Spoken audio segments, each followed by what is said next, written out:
దొంగ ఓట్లు చేర్పించడం, తెలుగుదేశం పార్టీ సానుభూతి పరుల ఓట్లను తీసేయడం, ఎక్కడికక్కడ ఇది ఒక మాటలో చెప్పాలంటే ఇష్టానుసారంగా చేసే పరిస్థితికి వచ్చారు.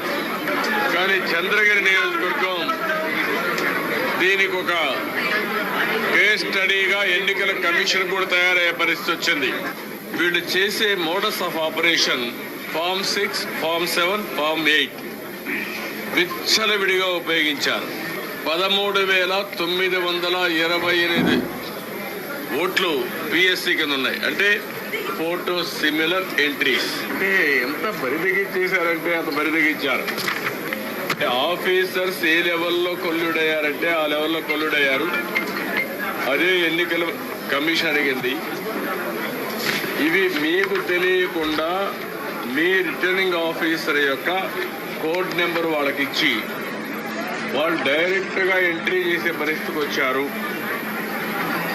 వాళ్ళు దొంగతనంగా వాళ్ళు ఎంట్రీ అయ్యి దొంగతనంగా చేస్తే వాళ్ళపైన యాక్షన్ తీసుకుంటాం, అది కూడా నేరమే. కానీ మీ యొక్క పాస్వర్డ్ వాళ్ళకి ఇచ్చి వాళ్ళు డైరెక్ట్గా ఎంట్రీ చేసుకునే పరిస్థితి వస్తే వేర్ ఆర్ వి గోయింగ్? దీనికి కారణం కూడా టీచర్స్ని, సీనియర్ అధికారుల్ని, అనుభవం ఉండే వాళ్ళని వేయకుండా వీళ్ళకి కావలసిన సచివాలయ స్టాఫ్ వేసి అక్కడి నుంచి ఇలాంటి అవకతవకల కంటికి ఫ్లడ్ గేట్స్ ఓపెన్ చేసే పరిస్థితికి వచ్చారు. అప్పుడు వాళ్ళు అది కూడా నోట్ చేసుకొని ఇప్పుడు కొత్తగా టీచర్స్ వాళ్ళు కూడా రిక్రూట్ చేసే పరిస్థితికి వచ్చారు. హెచ్చరిస్తున్నాం, చట్ట ప్రకారం మీరు చేయండి. మీరు చట్టాన్ని ఉల్లంఘించి మీ ఇష్ట ప్రకారం చేస్తే చట్ట ప్రకారంగా మిమ్మల్ని బోనెక్కిస్తాం, వదిలిపెట్టాం.